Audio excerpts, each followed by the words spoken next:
So the Stan Drayton thing is interesting. Had from a pretty good source that he wanted the Texas job, wasn't just interested in it, but wanted it. So the timing of that wasn't great. Also, we don't know if Texas felt like, hey, we've already seen what Drayton can do. Let's look at another guy instead. So I do know it's a job with plenty of interest. I do think there are a lot of good names. Rashad Samples is one that I see that keeps coming up. I think he would be a really good hire, but the only thing is he has a different job about once every 1 or 2 seasons. So it would be a short-term thing, and also Oregon can pay him whatever Texas can as well. Yeah. And I believe he might also have an associate head coach or assistant head coach title. He does. At Oregon, and he can't get that at Texas because Banks already has it. And there's also already 2 co-OCs that don't call plays in Flood and Milwee, I believe. So, what all can they really do here? I'm not sure. I do think there are some names to focus on. I spoke with a source yesterday who said, like, hey, these aren't the 3 favorites, but 3 names you need to watch. And it was Keel McDonald, Carlos Locklin, and Chris Gilbert. Chris Gilbert and Carlos Locklin, we've already talked a lot about them. They're also on the hot board over at Horns 24/7 if you want to go check it out. But McDonald, on the other hand, is a little outside the box. Was currently with the Los Angeles Chargers this past season, still on staff, expected to return to LA this season. But prior to being with the Chargers, he was the USC running backs coach for 2 years, 2022, 2023. Before that, he was at Utah for 6 seasons from 2015 to 2021. And before that, he was at Eastern Washington from 2012 to 2016. So an interesting candidate, doesn't have the strongest ties to Texas, is actually originally from the Bay Area, but did some moving around growing up and went to high school in Colorado Springs. But when he was at Utah and USC, he almost exclusively only signed running backs from the state of Texas. In 2023, his first real full cycle being at USC, he signed Quentin Joyner and Amarian Peterson, who were like 2 of the top 4 ranked running backs in the state of Texas that year. Quentin Joyner ended up being the number 1 running back in the portal this year and ended up at Texas Tech. So definitely think that's interesting. And then also, at Utah, he got you Quentin Jackson out of the portal, Ty Jordan. Rest in peace. I remember him going to Utah, a few other Texas kids that played running back up there. So it is an interesting candidate. Again, like I said, tried to find, what makes sense here. Who has he coached with on the Texas staff in the past?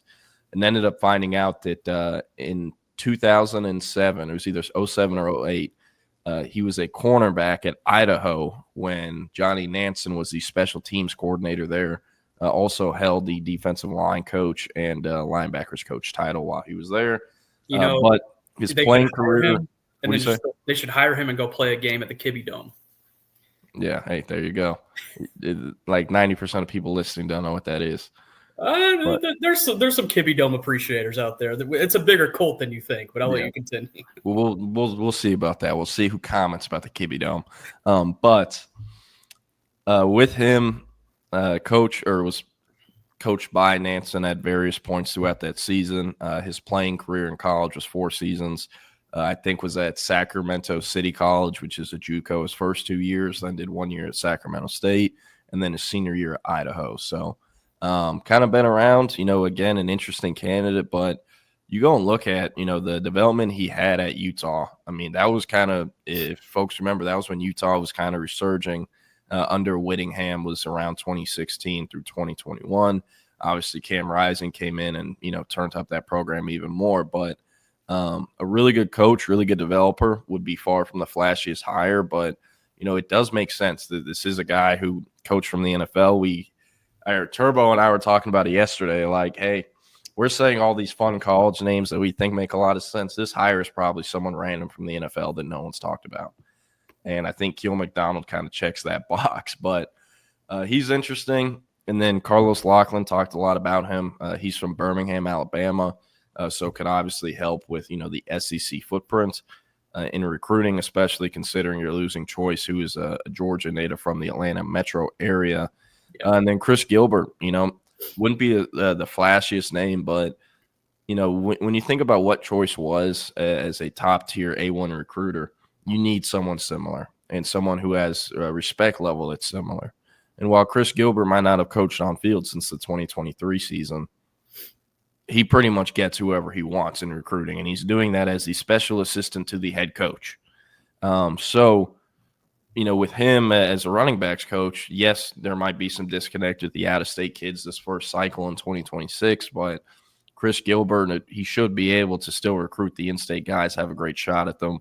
Javian Osborne, KJ Edwards, guys like that. But definitely going to be interesting, and I'm very curious how this plays out. I don't know if there's any names you thought off top, for the Texas opening once you saw that yesterday.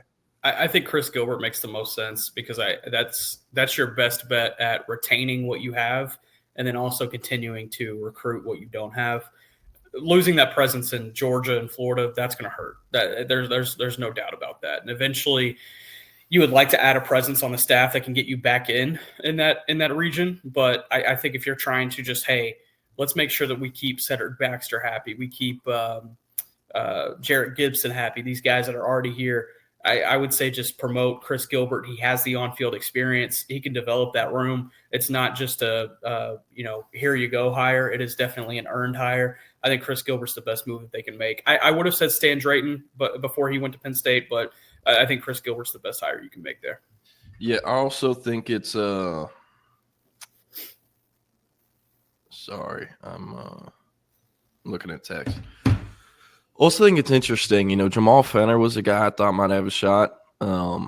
He has pretty much been Tashard Choice's running backs assistant coach, in addition to also holding the director of high school relations title. But, Jamal Fenner isn't a big enough name yet on the recruiting trail. Yes, he does a lot of help behind the scenes, but, when it comes time to close on someone, when it comes time to, Texas to come out of nowhere and get in the mix for a kid, they don't send in Jamal Fenner. They send in Chris Gilbert. Yeah. And that's not a slight to Jamal Fenner. I think the big dog. Yeah, and I think Jamal Fenner will be, an on-field coach one day, and I think that is very much what he wants to do. But I'm not sure if he makes that jump at Texas. So, and like you said, I think Chris Gilbert does make the most sense of those names. So, we'll see what happens, but definitely interested to see how this unfolds. I think there's a lot of different things here that could benefit Texas, and I'm very curious to see what direction they go in. But you brought up, recruiting the Southeast, Georgia, Florida, Bama, Mississippi. Texas just made a very interesting hire this morning. I don't know if you saw it. Did you see the hire? I did. I'll let you explain it. Yeah, so they hired Aaron Joe from Georgia Tech. He was the general manager at Georgia Tech the past 2 seasons. He is expected to have the director of scouting title at the University of Texas. So this director of scouting title is interesting. It was last held officially by Billy Glasscock. I was just about to ask, was that his title? Okay. Yeah, he left for Ole Miss in January. I heard last January, right? Like 24? Yes, January 24. Let me make sure I'm getting this right. Okay, yeah. Bill Reese joined the Texas staff last year in the summer, but I don't think it was ever announced. Okay. Yeah, he never got the scouting title, and it was never put on the team's website. But there's a guy named Bill Reese, the father of Tommy Reese, who was a longtime director of scouting for Notre Dame for about a decade, and they hired him last year in around June in the summer. So not sure if the hire of Aaron Joe means, Bill Reese is no longer with the program, but I do know behind the scenes that is who was running the scouting team or, helping them operate. So that's interesting. But Aaron Joe, I think this is a really good hire.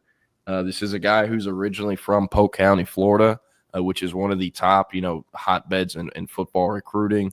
Went to Lake Gibson High School, but in Lakeland, Florida. Lakeland, Florida recently, y'all know Cormani McClain was the number 1 corner prospect in his cycle. Hasn't necessarily panned out, but he was the last, super big name guy out of Polk County, Lakeland area. Also home of guys like Pouncey twins, Ray Lewis. So Really fertile recruiting ground and good to have those ties. But been the GM at Georgia Tech last 2 years. Before that, he was at Alabama for 10 months as a player personnel staffer. Prior to that, he was the director of recruiting at UConn for 2 years. And then from 2018 to 2021, he was like a GA O-line assistant at Georgia Tech. That is where he played. He was a Georgia Tech Yellow Jacket football player for 4 years. And he started GAing after spending 1 year as a QC at FIU. And then prior to that, there was like a 3-4 year gap between when he graduated college, working, I don't know, I guess real life regular jobs, and then getting on the FIU staff. So I like this hire a lot. Georgia Tech signed a really interesting class, number 22 overall recruiting class in the country. Yeah. Their class was ranked higher than Clemson's was. Yeah. And I believe everyone in the ACC except Miami, perhaps. But signed a 5-star offensive tackle, signed the nation's #1 athlete prospect. Hey, he's the GM. Yes, the ammo he's using is money provided by the boosters, 100%. But he has to know how to put it up, 100%, smartly. 100%. So, they signed. They also they literally flipped a defensive line recruit from Georgia that Georgia wanted to keep. It wasn't like, oh, this kid's getting dropped, we took this commitment. They wanted to keep him. Yeah. And the thing that sticks out to me, there's a kid named Dalen Penson who's from Sandy Creek, Georgia, that they signed in 2025. Already early enrolled, has an athlete tag because he was getting recruited to play receiver and safety, but ended up choosing Georgia Tech over Stanford. It was Stanford, Georgia, and I think USC, and then Georgia Tech. That was like the top 5 or top 4.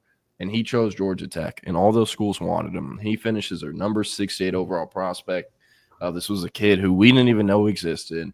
And then he showed up to Under Armour Atlanta last year, tested like top 3 in every single event, and he blew up, got like 30 offers in the week after.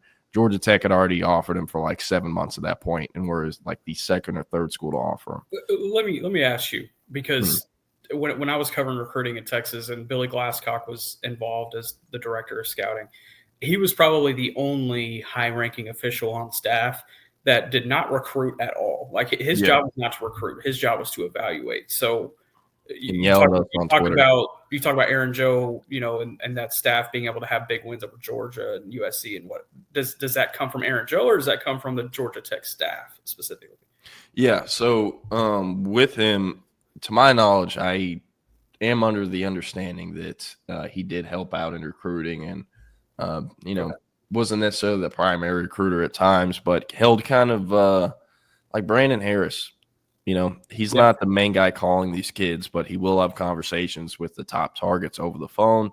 He'll talk with parents, and then when they're on campus, he's kind of hosting different things and, explaining things. So, again, they're never the primary or secondary recruiter, but they will help out and, definitely make an impact on their recruitment. So, with him having those ties and I believe having that experience of helping out in recruiting, I expect him to do the same at Texas, opposite of Billy Glasscock. Going to try to find out what the deal is with Bill Reese. He's an older guy that's, I think 60s, maybe 70s. So I highly doubt he was doing any recruiting. And because he was such a ghost, at least online and being tied to the Texas staff, I doubt he ever, was really talking to parents or whatnot. So I'm assuming Reese is still kept around. I've noticed they did change a lot of how they recruited out of state in the last 2 years, and you can tell there is a difference from when Billy Glasscock was there compared to now. I mean, you can even just tell that based off the different body types they're offering compared to kids they were offering 2 years ago. The philosophy has changed at a lot of positions, I feel like. But I think Reese is going to come back. He'll probably just be like the true director of scouting behind the scenes who's helping out, identifying, evaling guys. And then I'm expecting Aaron Joe to have a similar role, except, his face will be out there more and he'll be helping build relationships and using his relationships. So I think, again, I do think it is a good hire and curious to dig around because I do know some NIL folks who had kids that either signed or portaled to Georgia Tech. Curious to hear what they have to say about them. And maybe I'll get some anonymous quotes or something from that. But, I don't know. front office is more important than it's ever been at the college level. And I mean, Texas keeps strengthening it. They hired him, Josh Dunson from Memphis, a week or two ago. He's going to be a senior player personnel. So a lot of different hires and movement coming through Austin right now. But